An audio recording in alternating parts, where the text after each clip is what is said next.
Estamos con el Padre Carlos Rosell de Almeida, párroco de Nuestro Señor de la Divina Misericordia de Surco, canónigo por Diócesis de Lima, decano del Decanato 9 de la Diócesis de Lima, escritor de Los Ratitos y de otros libros más de Editorial Paulinas y San Pablo, amigo nuestro. Padre, hoy día vamos a hablar sobre la obra de misericordia espiritual, sufrir con paciencia a los que nos molestan. ¿De qué se trata esta obra de misericordia espiritual? Tu pregunta es muy actual porque una de las cuestiones que más nos cuesta a todos es el tema de la paciencia. Esta obra de misericordia tiene que ver con la paciencia. Entonces habría que preguntarnos qué es la paciencia. Es una virtud y por tanto un hábito. Y esto exige que todos los días lo practiquemos, de lo contrario no sería hábito. Es un hábito bueno, como toda virtud, gracias al cual no nos dejamos llevar por la ira. Todos tenemos siempre la tentación de dejarnos llevar por la ira, de poner una mirada agresiva, un gesto agresivo, de estallar, como decimos en el lenguaje coloquial, ante una situación incómoda o ante una persona incómoda.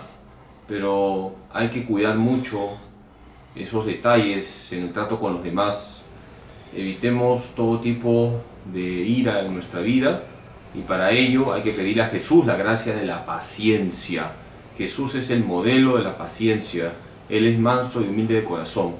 Hay que pedir esa gracia para no dejarnos llevar por la ira. ¿Qué nos exige, qué nos obliga, qué nos compromete la obra de misericordia espiritual? Sufrir con paciencia a los que nos molestan. En primer lugar, ser comprensivo con los demás. Hay que pensar cómo Dios me trata a mí. Dios a mí me tiene paciencia. Si Dios a mí me tiene paciencia, yo tengo que imitar al Señor. Hay una leyenda que se cuenta y que es la siguiente. Una vez una persona acogió en su casa a un forastero y en el momento que iban a cenar, el dueño de la casa se pone a orar y el forastero se niega a orar y comienza a quejarse contra Dios y el dueño de la casa lo bota, le dice: vete de aquí, aquí en mi casa nadie se queja de Dios y aquí en mi casa se reza, y lo botó a esta persona. Y luego el dueño de la casa se pone a orar y le dice a Dios: Señor, ¿has visto cómo te defendí? Y Dios le habló a esa persona y le dijo: has hecho mal, no me ha agradado lo que has hecho, porque yo no voto a nadie. Así que imitemos a Dios, imitemos a Jesucristo, el Emmanuel.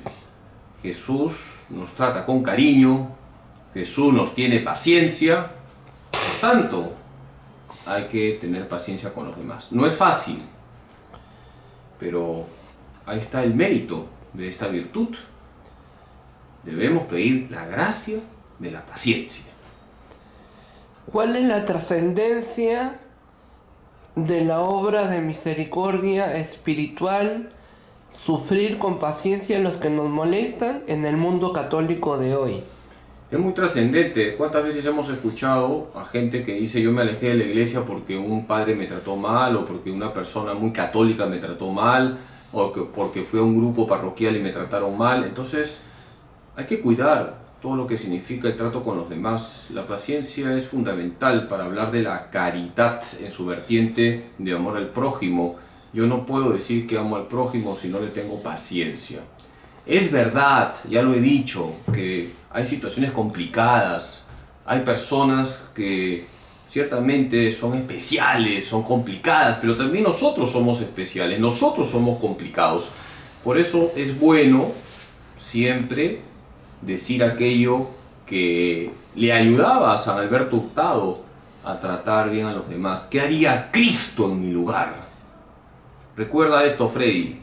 ¿Qué haría Cristo en mi lugar? ¿Cómo trataría Jesús a esa persona? Y eso nos va a ayudar mucho a no maltratar a nadie, a no estallar de ira, a no tener una mirada agresiva, un gesto agresivo, una palabra hiriente. ¿Cómo aporta la Iglesia Católica en el mundo de hoy en el contexto de la tolerancia e inclusión social? El primero que ha practicado la tolerancia y la inclusión social es Jesucristo. Hay quienes se creen los inventores de estas palabras, y hoy parece que son las palabras mágicas, pero en el Evangelio todo es tolerancia, en el Evangelio todo es inclusión social. Jesús fue el primero que practicó la inclusión social. Los leprosos eran marginados en la época de Jesús, los botaban de las ciudades. Jesús no tiene asco de acercarse a los leprosos. En la época de Jesús había un gran machismo.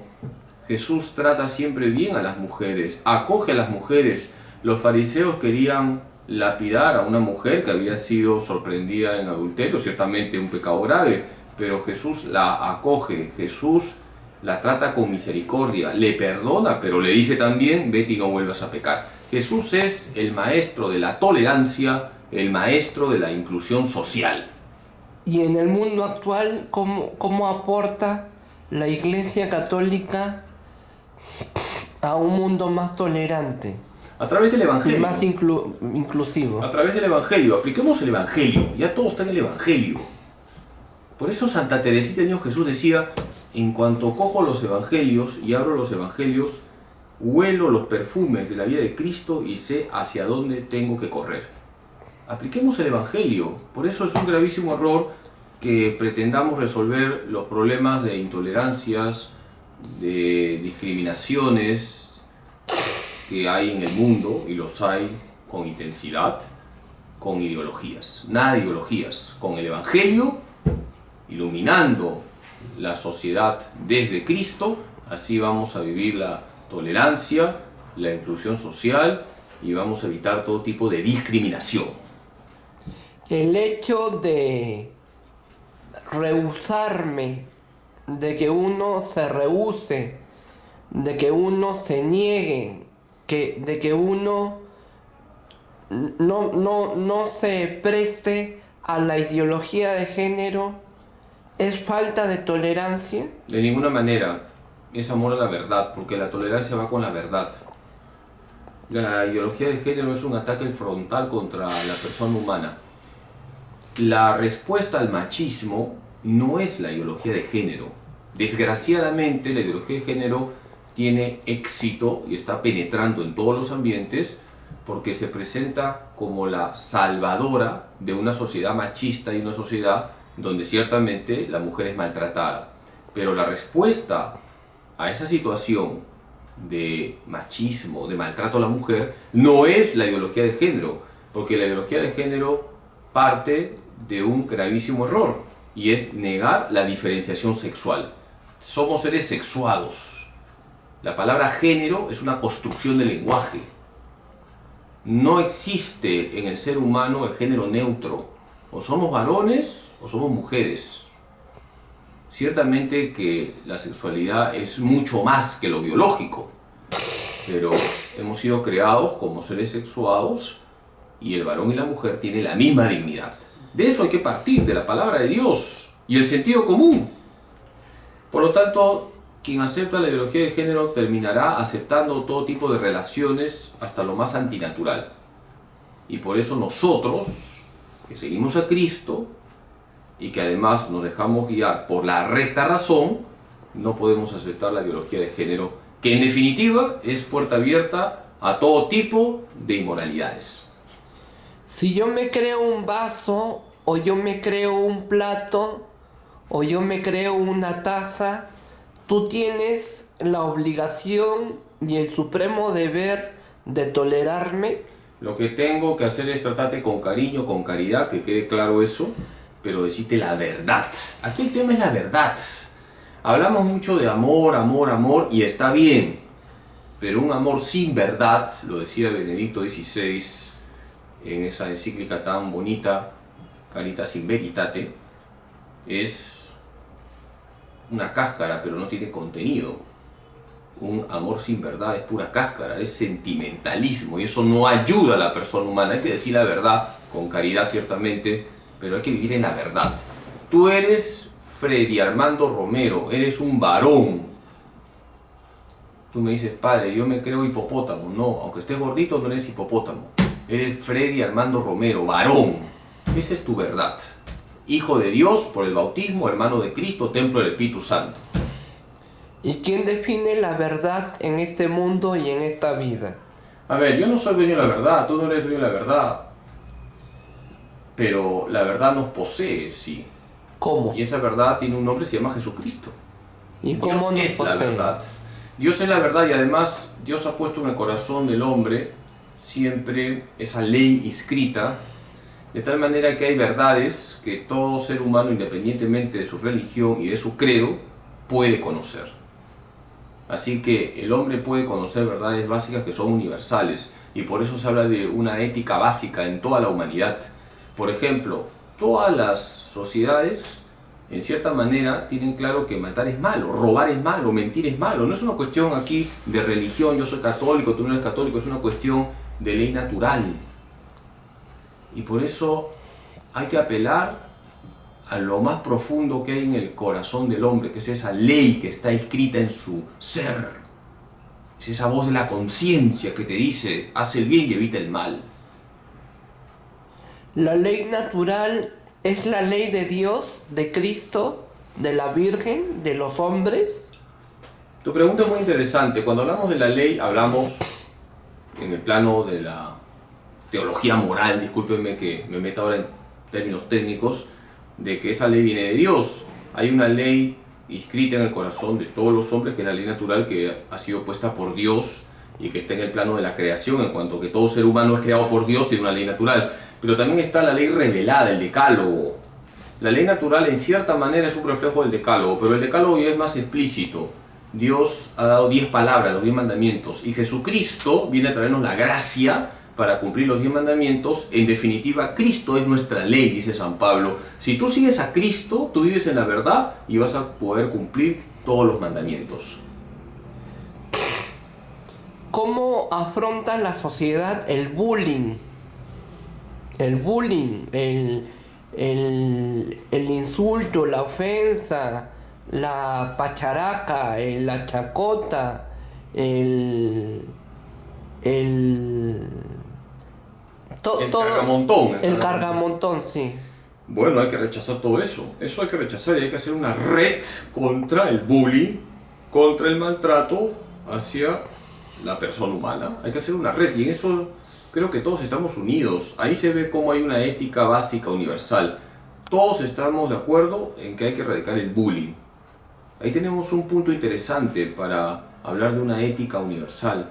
Todos estamos de acuerdo en que no se tiene que maltratar a nadie. Ahí hay un punto de ética universal. Todos estamos de acuerdo en que no se debe maltratar a ninguna mujer. Entonces, esos puntos tienen que ayudarnos a todos, independientemente de la religión, a forjar una sociedad donde nadie sea aplastado en su dignidad. ¿Cómo cree que la sociedad misma y las autoridades pueden corregir el hampa, el mal, el delito del feminicidio, del feminicidio, del maltrato a la mujer? ¿Cómo se puede corregir? ¿Cómo se puede subsanar ese mal que nos Mira, todo afecta? empieza en la casa, hermano. Podemos hacer 40.000 leyes, podemos hacer 20.000 congresos contra el feminicidio. Todo empieza en la casa. Los varones tienen que respetar a sus mujeres. Cuando los niños ven que el papá respeta a la mamá, ahí ya se está erradicando el feminicidio, se está erradicando el machismo. Pero si el papá saca en cara que tiene otra mujer y que es bueno, ahí estamos comenzando ya a sembrar en esos niños semillas negativas contra la mujer. Todos estamos unidos en la lucha contra el feminicidio, contra el maltrato a la mujer, pero eso empieza en la casa. Y en la casa el varón tiene que respetar a la mujer. Los casados tienen que respetar a sus esposas. En este mundo hay mucho machismo. Parece que el hombre tiene carta abierta para ser infiel. Y si la mujer lo hace, se le trata de una tal por cual. Ni el varón ni la mujer, cuando están casados, les está permitido cometer adulterio. El adulterio es tan malo para el varón como para la mujer. Por ser varón no significa que está bien ser infiel. Sin embargo, la sociedad aplaude al varón cuando lo hace y lapida a la mujer cuando cae en ese pecado. Hay que ser, en ese sentido, justos. Y lo que es pecado para un varón es pecado también para una mujer. ¿Qué es lo más correcto? ¿Tener machismo o apoyar el feminismo? Ni uno ni lo otro, hermano. ¿Cuál es el varón y la punto mujer medio? tienen la misma dignidad. Es que aquí es una cuestión muy importante. El varón y la mujer, los dos tienen la misma dignidad. No se trata de enfrentar varones con mujeres, que es lo que quiere hacer la ideología de género y los feministas más radicales, ¿no? Las feministas. Se trata de mostrar que el varón y la mujer, ambos tienen la misma dignidad delante de Dios, son diferentes. El varón tiene cuerpo de varón, piensa como varón, tiene afectividad de varón, habla como varón. La mujer tiene cuerpo de mujer, tiene afectividad de mujer, tiene psicología de mujer, habla como mujer. Son diferentes y son complementarios. En el plan de Dios son complementarios. No se trata de unos contra otros, se trata de complementariedad y de profundo respeto.